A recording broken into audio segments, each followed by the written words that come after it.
जी, break से आ गए वापस। आपको एक बार फिर कहेंगे खुश आमदीद और सुबह खैर। और आपसे बात करेंगे कि इस वक्त जो पाकिस्तान में हम सूरत हाल देख रहे हैं बारिशों के बाद, और फिर हमने देखा कि सैलाबी सूरत हाल हर जगह ही है। पूरे पंजाब में एक बार फिर सैलाबी सूरत हाल से गुजर रहा है। पाकिस्तान के बड़े दरिया एक बार फिर से बिखरे हुए हैं। लाखों लोगों की जिंदगियाँ, इनका माल और असबाब, हम मुख्तलिफ वीडियोज़ रील्स हमारे सामने आ रही हैं, सब मनाजिर हमारे सामने हैं। और अल्लाह ताला से हम यही दुआ करें कि अल्लाह ताला बेहतर से बेहतर करे। मगर ये सब कुछ हम जब देख रहे हैं जहाँ सैकड़ों एकड़ ज़रे अराजी जो है ज़ेरे आब आ गई, जिसकी वजह से हमारी फसलें तबाह हो गई। और फिर हम जब बात कर रहे होते हैं कि हमारी गंदुम है, चीनी है, दालें हैं, ये सब की प्राइजेस पे हमने कल बात की।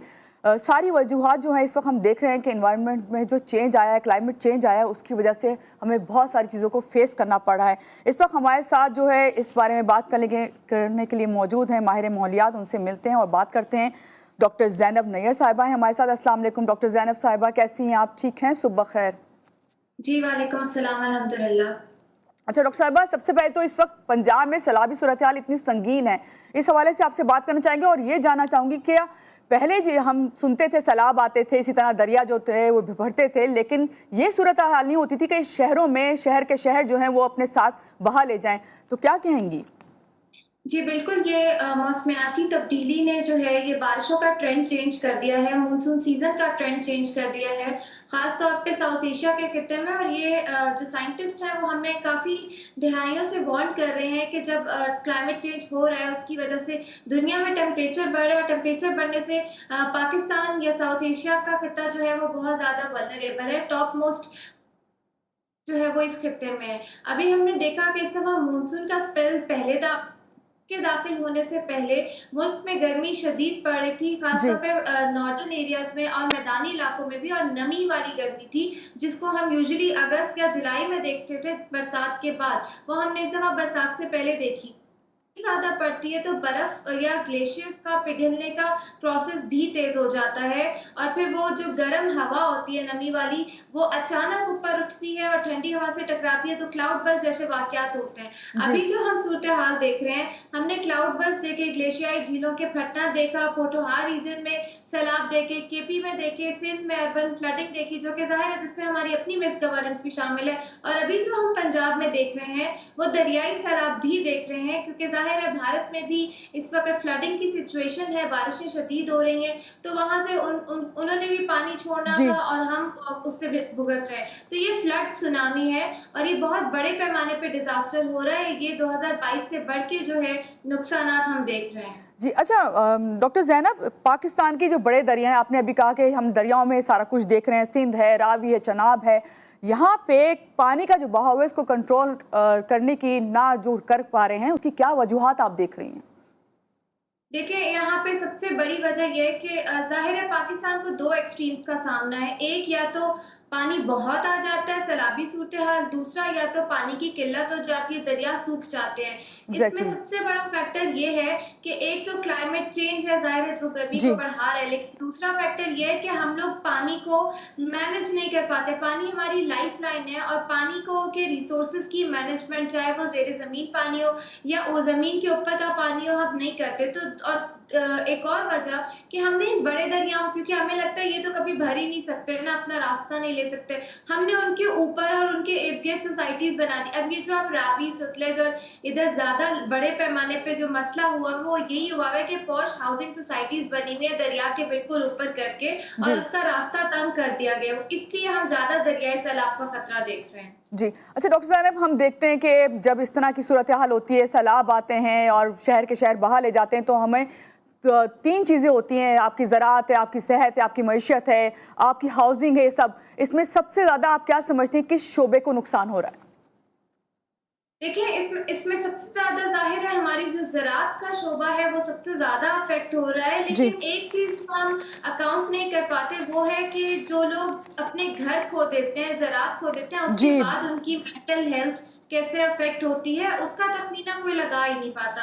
तो ये डबल साइडेड जो है वो हमारा नुकसान है, और जिसका अगर हम और तखमीना लगाएं तो वो काफी ज्यादा बड़ा नुकसान बन जाता है। जी डॉक्टर ज़ैनब, आपने बिल्कुल सही कहा कि ज़राअत तो है, लेकिन हम बार बार आने वाला जो सैलाब है, जिससे जो मकामी आबादी है उसका रहन सहन, उसका माशरती ढांचा, हम देखते हैं बिल्कुल ही डिज़ास्टर हो जाता है। किस तरह मुतासिर होते हैं, इसके बारे में क्या कहेंगी आप? जी, बिल्कुल, इसको हम कहते हैं इकोनॉमिक लॉस एंड डैमेज, जिसको हम असेस करते हैं कितने घर तबाह हुए, सड़कें बह गई, फिर आपका इंफ्रास्ट्रक्चर के साथ-साथ फिर लोगों के जानवर, कितनी ज़मीनें ज़ेर-ए-आब आई, ज़रई ज़मीनें, और ज़ाहिर है फिर सब्जियों की, फलों की वो बिल्कुल। कॉस्ट भी ज़्यादा हो जाती है, महँगाई हो जाती है। फिर उसके बाद उनको रिहैबिलिटेशन के मामला तो होते हैं, जिनके घर गिर गए एक्सेट्रा। और उसके साथ-साथ जो मैं आपको बता रही हूँ, जो बच्चे अपने माँ-बाप खो देते हैं, जो किसान अपनी ज़मीन खो देता है, उसके बाद उसके लिए दोबारा ज़िंदगी की तरह वापस आना, ये सारा non economic loss and damage भी होता है, जिसके साथ फिर आपको देखना पड़ता है कि रिहैबिलिटेशन में ये सारे फैक्टर्स मौजूद हों, और क्योंकि हम गरीब मुल्क हैं, तो ये सारे फैक्टर्स का असेसमेंट करना भी हमारे लिए एक बहुत बड़ा चैलेंज है। डॉक्टर ज़ैनब, हम एक चीज़ और भी देखते हैं, जब भी कहीं ऐसा होता है कि सैलाब आते हैं, बारिशें होती हैं, डिज़ास्टर्स होते हैं और सूरत हाल संगीन होती है, तो उस पर कहा जाता है कि हाई अलर्ट जारी कर दिया गया। ये हाई अलर्ट क्या होता है? इससे किस किस्म के जो है नुकसान से बचा जा सकता है? आपको लगता है कि ये जो हाई अलर्ट जारी किया जाता है ये काफ़ी होता है, कह देना? जी, ये बिल्कुल नाकाफ़ी होता है। लोगों को शायद हम हमारे मुल्क का अलमिया ये है कि हम हुकूमत की तरफ से जारी करदा वार्निंग्स को या तो समझ ही नहीं पाते, या फिर हम समझ के जानबूझ के उस बिल्कुल। पर अमल करना नहीं चाहते। तो ये नॉन सीरियस एटीट्यूड है और लैक ऑफ अवेयरनेस की वज़ह से है कि अवाम इस चीज़ को सीरियस नहीं लेती। कल भी रावी के पुल पे बहुत सारे लोग खड़े हुए थे और जबकि सैलाबी रेलें गुज़र रहे थे। यही हालात मेहटमराला पे भी हमने देखे। तो मेरे ख्याल से अवाम को इस चीज़ के बारे, सीरियसनेस के बारे में आगाही देना बहुत ज़्यादा ज़रूरी है, और ये थ्रू आउट द ईयर ये कैंपेन्स चलती रहनी चाहिए। जी, डॉक्टर साहब, ये इस तरह के ख़तरात, ये चीज़ें आती हैं क्योंकि आज एक मॉडर्न दौर है, टेक्नोलॉजी का दौर है, हर चीज़ पहले से पता चल जाती है। लेकिन आप क्या समझती हैं, अब जो सूरत हाल है, इसमें फ़ौरी तौर पे कैसे इक़दामात करने चाहिए जो कि मौसर भी हों? हमें ना अपनी पॉलिसी कम्युनिकेशन को साइंस के साथ लिंक करने की बहुत ज़्यादा ज़रूरत है, क्योंकि हमारी डेवलपमेंट में भी साइंटिफिक एस्पेक्ट मिसिंग है। क्लाइमेट चेंज एक बहुत बड़ी साइंस है, जब तक आप उसको समझें कि नहीं, आप अपने जितने भी मेजर्स कर लें वो शॉर्ट टर्म होंगे और उनका फ़ायदा नहीं होगा। तो हमें आगे 10, 20, 30 साल प्लानिंग के साथ इसको करना चाहिए। पानी, ज़राअत और ये शोबे हैं जिसमें अडेप्टेशन को इंश्योर करना चाहिए लोकल लेवल से, कि लोगों की रेज़िलियंस कैसे बढ़े, और कम्युनिटी विज़डम। आपने देखा गिलगित में भी, गिज़र में लोगों ने शोर मचाया कि रेलें आ रही हैं, जो वहाँ चरवाहे थे उनको जी। इनामात दिए गए वज़ीर आज़म ने। तो मेरे ख्याल से ये कुछ चीज़ें हमारे लिए करना मुश्किल नहीं है, अगर हम शुरू कर दें तो अगले कुछ सालों में बेहतरी देख सकते हैं। बहुत अच्छी आपने बात कही। ये आम आवाम के लिए थोड़ी-सी जो लोग हैं, आपने कहा कि अवेयरनेस नहीं है, आपने कहा खैर नराला पे भी आपने लोगों को देखा, चनाब और रावी पे भी लोग जो हैं वो सिर्फ तफरीह के तौर पे देखने आ जाते हैं। मगर ओवरऑल अगर मैं आपसे बात करूं कि आप आवाम को क्या कहेंगी ऐसी जब सूरत हाल हो, तो किस तरह अपने घरों को और अपने मवेशी और ज़ाहिर बात है ज़मीनों को तो नहीं बचा सकते, लेकिन अपने घरों को किस तरह बचा सकते हैं, किस तरह महफूज रह सकते हैं? पानी या सैलाबी रेलों की ताकत का अंदाज़ा हम शायद लगा नहीं सकते। वो बहुत बिल्कुल। शिद्दत में आते हैं और हमें उसके आगे कोई चीज़ नहीं टिक पाती, चाहे कितने ही पुराने इंफ्रास्ट्रक्चर हो या नया इंफ्रास्ट्रक्चर हो। बात ये है कि आपको कभी भी जब हुकूमत वार्न कर रही होती है तो उसको सुना करें और वहाँ से चले जाया करें। ये आपकी जान के लिए ज़रूरी है, और जो शहरों में लोग हैं उनके लिए ज़रूरी है कि वो ऐसी सोसाइटीज़ में इन्वेस्टमेंट करना बंद कर दें जो कि दरिया के आस-पास बनी होती है, क्योंकि ये फ्लड प्लेन है, और आज आप इन्वेस्ट कर रहे हैं तो कल नहीं तो कुछ दिनों बाद या कुछ अरसे बाद आपकी इन्वेस्टमेंट डूब जाएगी। तो हमें ज़रा शऊर रखना चाहिए कि ये मामला ठीक है।